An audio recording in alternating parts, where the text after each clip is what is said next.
உலக தமிழர்களுக்கு வணக்கம். நான் உங்கள் வெங்கிரத்தனம். நேற்று திமுகவோட ஐடி விங், திமுகவினர் எல்லாருமே ஒரு புகைப்படத்தை சமூக வலைதளங்கள்ல வேகமா பரப்பிட்டு இருந்தாங்க. இதற்கு பின்னால் திமுகவோட எச்ச புத்தி அப்படிங்கிறது ரொம்ப தெளிவாவே தெரியுது. அது என்ன புகைப்படம் அப்படின்னா, கரூர்ல சிபிஐ விசாரணைக்காக நேற்று விஜய் அவர்களோட பிரச்சார வாகனம் எடுத்து வரப்பட்டு விசாரணை அப்படிங்கிறதும் செய்யப்பட்டுச்சு. அதிகாரிகள் அந்த வாகனங்களை ஆய்வு செஞ்சாங்க.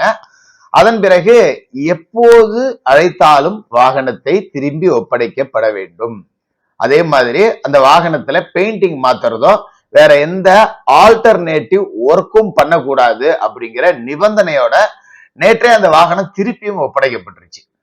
ஆனா திமுகவினர் இதுல பரப்பின விஷயங்கள் என்ன அப்படின்னு பாத்தீங்கன்னா, ஒரு ரெக்கவரி வெஹிக்கல்ல விஜய் அவர்களோட பிரச்சார வாகனத்தை கட்டி இழுத்துக்கிட்டு போற மாதிரி ஒரு புகைப்படம் அப்படிங்கிறத பரப்பியிருந்தானுங்க. பட் இவனுங்களுக்கு அறிவு ரொம்ப கம்மி. அந்த வாகனத்தை அப்படியே எடிட்டிங் பண்ணி இழுத்துட்டு போற மாதிரி பண்ணி பின்னாடி பனையூர்னு ஒரு போர்டை வேற வச்சிருந்தானுங்க. ரொம்ப சுலபமா மாட்டிக்கிட்டானுங்க பாத்தீங்களா. இதனால இவங்க என்ன சொல்ல வராங்க அப்படின்னா, விஜய் தான் குற்றவாளின்னு சிபிஐ முடிவு பண்ணிருச்சு. பிஜேபி விஜய் எப்படி அடிக்குது பாருங்க, பிஜேபிக்கு நாங்க எவ்வளவோ பரவாயில்ல அப்படின்னு சொல்லிட்டு பிஜேபி இந்த ஜனநாயகன் தடையால பிஜேபிக்கு எதிரான மனநிலையில் இருக்கக்கூடிய டிவிகேவினரை டிஎம்கேவே பெட்டர் அப்படின்னு யோசிக்க வைக்கிறாங்களாம். மாஸ்டர் பிளான காரி உங்க மூஞ்சில துப்ப அப்படிங்கிற மாதிரிதான் அதை நம்மளால பார்க்க முடிஞ்சுது. உண்மையிலேயே ஜனநாயகன் மீதான இந்த தடை அப்படிங்கிறது ஜனநாயகத்தின் மீதான ஒரு தாக்குதல் அப்படின்னு தான் நான் பாக்குறேன். விஜய் ரசிகர்கள் அவரோட கட்சி தொண்டர்கள் சொன்ன மாதிரி ஒரு படத்தை பார்த்து எதுக்குடா இப்படி பயப்படுறீங்க அப்படிங்கிற அந்த வார்த்தையை நாம இந்த இடத்துல தவிர்த்துட்டும் பயணிக்க முடியல. பட் விஜய் அவர்கள் மேல ஏகப்பட்ட தப்பு அப்படிங்கிறது இருக்கு அப்படிங்கிறதையும் இந்த இடத்துல நாம மறுத்தர முடியாது. உங்களுக்கு புரியுற வகையில நான் அதை பின்னால விளக்கமா சொல்றேன். அதுக்கு முன்னாடி நாளை 12ஆம் தேதி டெல்லி சிபிஐ அலுவலகத்தில் விஜய் அவர்கள் ஆஜராக இருக்கிறார். வழக்கமா ஃபார்மலா கொடுக்கக்கூடிய சம்மன் கொடுத்திருக்காங்க. ஏன்னா இந்த 41 பேர் மரண விவகாரத்துல விஜய் அவர்களுடைய வாக்கு மூலம் அவரோட ஸ்டேட்மெண்ட் அப்படிங்கிறது ரொம்ப முக்கியம். அவருக்கும் இந்த மரணத்திற்கும் சம்மதம் இருக்கா அப்படின்னு கேட்டா சத்தியமா இல்லை அப்படின்னு நான் சொல்லிடுவேன். பட் அவரை பார்க்க வந்தவங்க தான் எல்லாரும் அப்படிங்கிறப்ப அவரோட தரப்பையும் விசாரிக்காம சிபிஐ மாதிரியான ஒரு ஏஜென்சி எந்த விதமான ஒரு கன்க்ளூஷனுக்குள்ளேயும் வர மாட்டாங்க. கிட்டத்தட்ட இது திட்டமிட்ட ஒரு சதி அப்படிங்கறதெல்லாம் சிபிஐ கண்டுபிடிச்சிருச்சு. விஜய் தரப்பு வாக்குமூலங்களை வாங்கறதுக்காக நாளைக்கு போறாங்களா அப்படின்னு கேட்டா எனக்கு தெரிந்தவரை இல்லை. இல்ல அப்ப நாளைக்கு என்ன நடக்கும் அப்படின்னு கேட்கலாம். ஃபார்மலான கேள்விகள் அப்படிங்கிறது இருக்கும்.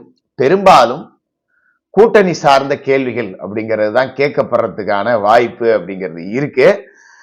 இது எப்படி போகும் அப்படின்னா, திமுக ஜெயிக்கவே கூடாது அப்படின்னு முடிவு கட்டி இறங்கியிருக்காங்க பிஜேபி இந்த தேர்தலை பொறுத்த வரைக்கும். இதுல பிஜேபியோட ஒரு சிறு ஓர அச்சம் என்ன அப்படின்னா, இப்ப வரைக்கும் போட்டியில விஜய் இல்ல அப்படிங்கறத பிஜேபி நம்புது. அதிமுக தான் ஜெயிக்க போகுது, திமுகவா அதிமுகவான் தான் போட்டி இருக்க போகுது அப்படிங்கிறது தான் பிஜேபியோட கருத்து. அவர்களுடைய ஸ்டாண்ட் எல்லாமே இதுதான். ரெண்டு பேத்துக்குள்ளதான் போட்டி. விஜய் போட்டியில இல்ல. விஜய் கேம் சேஞ்சரா இருக்கலாம், கேம் ஸ்பாய்லரா இருக்கலாம். யாருக்கு சேஞ்சரா இருக்க போறாரு, யாருக்கு ஸ்பாய்லரா இருக்க போறாரு? விஜய் தனித்து போட்டியிடுறது தான் பெட்டர் அப்படின்னு பிஜேபி நினைக்குது. மற்றவர்கள் சொல்ற மாதிரி பிஜேபி தன்னோட கூட்டணிக்கு விஜய் அழைக்கணும் அப்படிங்கிற ஐடியாலஜியே கிடையாது. அமித்ஷாவோட கணக்கு என்ன அப்படின்னா, விஜய் தனித்து நின்னா பெண்களோட வாக்குகள் டிவிகேவுக்கு போகும், சிறுபான்மை வாக்குகள் முடிஞ்ச வரை டிவிகேவால உடைக்கப்படும், அது நம்ம கூட்டணிக்கு சாதகமா இருக்கும் அப்படின்னு தான் பிஜேபி நம்புது. அப்புறம் எதுக்காக இப்படிப்பட்ட நெருக்கடிகள் அப்படிங்கறதெல்லாம் அப்படிங்க பார்க்கும்போது, எந்த சூழல்லையும் விஜய் வாங்கக்கூடிய ஓட்டால என்டிஏ கூட்டணி எந்த இடத்துலயும் தோத்துறக்கூடாது அப்படிங்கிறதுல தெளிவா இருக்காங்க. பெரும்பாலும் நாளையோட அஜெண்டா என்னவா இருக்கும் அப்படின்னா, திமுக வலுவா இருக்கக்கூடிய இடங்கள்ல, அதாவது இப்போ ஒரு 50 சீட்ல திமுக ஜெயிக்கிற மாதிரி இருக்கு அப்படின்னு ஒரு பேருக்கு வச்சுக்கிட்டா, அந்த 50 சீட்ல மட்டும் நீங்க கேண்டிடேட்டை போடுங்க. 100% என்டிஏ கூட்டணி ஜெயிக்கக்கூடிய தொகுதியில நீ போட்டிக்கு வர வேணா, ஓரமா நின்று வேடிக்கை பாரு அப்படிங்கிற மாதிரியான அழுத்தம் விஜய் அவர்களுக்கு கொடுக்கப்படுறதா நமக்கு தகவல் அப்படிங்கிறது தெரிய வருது. இது சாதாரணமா இது ஒன்றும் பெரிய ஆக்ஸ்போர்டு கேம்பிரிட்ஜ் எல்லாம் போய் படிச்சுட்டு வரணும் அப்படிலாம் அவசியம் கிடையாது. சாதாரணமாவே தெரியும். கரூர் விவகாரத்தை பொறுத்த வரைக்கும் விஜய் அவர்களுக்கு எந்த பங்கும் இல்லை, நீதி நிலைநாட்டப்படணும். அப்ப என்டிஏ கொடுக்கக்கூடிய அத்தனைக்கும் அழுத்தங்களுக்கும் விஜய் அடி பணிஞ்சே தீரணும். உரலுக்கு ஒரு பக்கம் இடி, மத்தளத்துக்கு 2 பக்கமும் இடி அப்படிங்கிற மாதிரிதான் ஒரு இருதலை கொல்லி எறும்பா விஜய் அவர்கள் தவிக்கிறார். நான் டிவிகேவினர் கோச்சிக்கிட்டாலும் பரவாயில்ல, விஜய் அவர்கள் கொஞ்சம் பயந்துட்டார், கொஞ்சம் இல்ல நல்லாவே பயந்துட்டார் அப்படின்னு தான் நம்மளால பார்க்க முடியுது. அதனாலதான் இந்த ஜனநாயகனுக்கு இவ்வளவு பிரச்சனை வரும்போதும் கூட விஜய் ஒரு வார்த்தை கூட எதிர்த்து குரல் கொடுக்கல.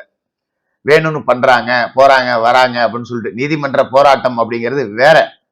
நீங்க காங்கிரஸ் குரல் கொடுக்கறாங்க, எல்லாரும் குரல் கொடுக்கறாங்க ஜனநாயகத்துக்கு ஆதரவா. பட் விஜய் அவர்கள் குரல் கொடுக்கல.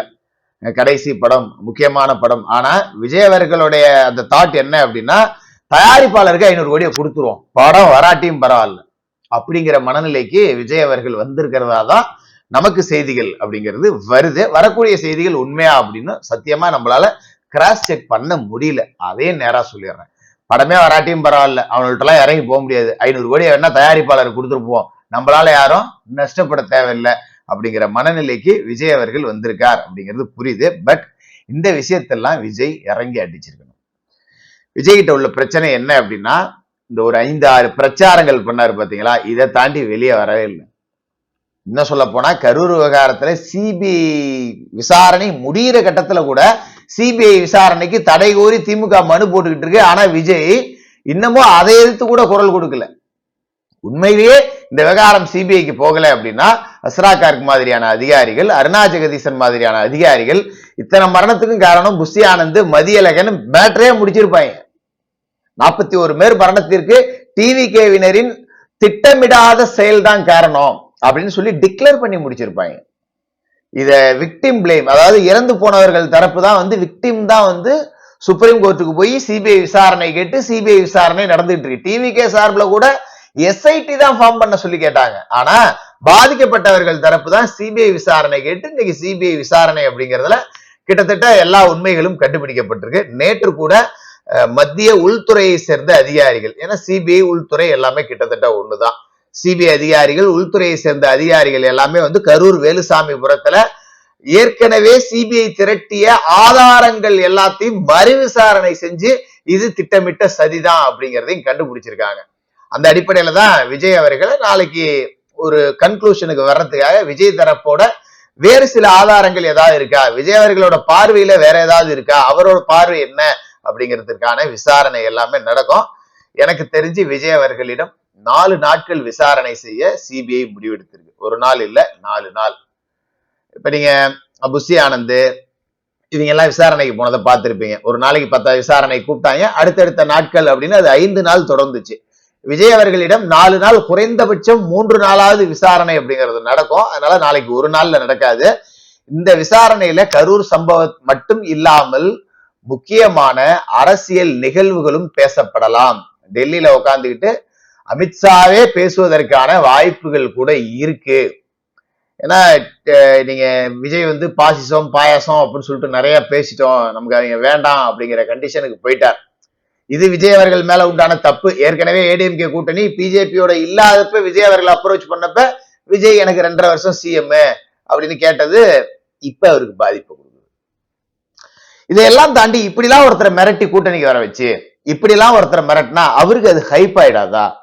இதெல்லாம் மக்கள் பார்த்துக்கிட்டு இருக்காங்களே, இது விஜய தூக்கி விடுறதா ஆயிடாதா? இது பிஜேபிக்கு பேக் ஃபயர் ஆயிடாதா? இப்படி எல்லாம் டிவிகேவினர் பேசுவாங்க, நம்மளும் பேசுவோம். இதெல்லாம் பேக் ஃபயர் ஆகும், இதெல்லாம் விஜய்க்கு மாசம் ஏத்தும் அப்படின்னு நீங்களும் நானும் பேசிட்டு இருக்கலாம். பட் இதையெல்லாம் எவ்வளவோ மாநிலங்களை கரைச்சு குடிச்சு எத்தனையோ கட்சிகளை அழிச்சு ஒழிச்ச பிஜேபி யோசிச்சிருக்க மாட்டாங்க, கண்டிப்பா யோசிச்சிருப்பாங்க. ஏன்னா இந்த நொடி வரை போட்டியில டிவிகே இல்லைன்னு அவங்க நம்புறாங்க. ஏன்னா விஜயோட பலம் என்ன அப்படின்னு இன்ன வரைக்கும் தெரியாது. 5% தெரியாது, 50% தெரியாது. ஓட்டு போட்டு ரிசல்ட் வந்தாதான் தெரியும். விஜய் கட்சியினர் 200 தொகுதி நாங்க தான் ஜெயிப்போம் அப்படின்னு சொல்லிக்கலாம். பிஜேபியினர் விஜய்க்கு ஒரு சீட்டு கூட கிடைக்காது அப்படின்னு சொல்லிக்கலாம். திமுக டிவிக்கெல்லாம் டெபாசிட்டே அவங்க சொல்லிக்கலாம். ஏன்னா ஓட்டு போட போறது பிஜேபியினர் மட்டும் கிடையாது, டிவிகேவினர் மட்டும் கிடையாது, திமுகவினர் மட்டும் கிடையாது, எந்த கட்சியும் சாராத மக்கள், உழைக்கும் வர்க்கம், பாட்டாளிகள், அன்னக்காவடிகள், அன்னாடங்காட்சிகள், இவங்க எல்லாம் சேர்ந்துதான் தன்னை ஆளக்கூடிய தலைவன் யார் அப்படின்னு ஓட்டு போட்டு தேர்ந்தெடுக்க போறாங்க. அது ரிசல்ட் வந்தா மட்டும்தான் தெரியும். அந்த கருத்து கணிப்புல விஜய்க்கு 200 தொகுதி, இந்த கருத்து கணிப்புல அதிமுகவுக்கு 180, இந்த கருத்து கணிப்புல திமுகவுக்கு 200, இப்படி ஆளாளுக்கு வேணா கருத்தை கணிப்பா வெளியிட்டுக்கலாமே ஒழிய உண்மையான ரிசல்ட் அப்படிங்கிறத மக்கள் தான் முடிவு செய்யணும். அப்ப இந்த மாதிரியான ஒரு ஒரு பிரஷரை கொடுத்து ஒரு கூட்டணியை கிரியேட் பண்ண முடியுமா? இதெல்லாம் தெரியும் அமித்ஷாவுக்கு. பிரஷர் கொடுத்து கூட்டணியை கிரியேட் பண்ணாலும் அந்த கூட்டணி ஜெல் ஆகாது, தொண்டர்கள் காடஸ் வேலை செய்ய மாட்டாங்க அப்படிங்கிறது தெரியும். டிவிகேவை என்டிஏ கூட்டணிக்குள்ள கொண்டு வர்றது அமித்ஷாவோட அஜெண்டாவே கிடையாது. நீ தனியாவே நின்னுக்கோ, நீ பிரிக்கிற வாக்கு திமுக வாக்கு தான், அது என்டிஏவுக்கு லாபம் தான்.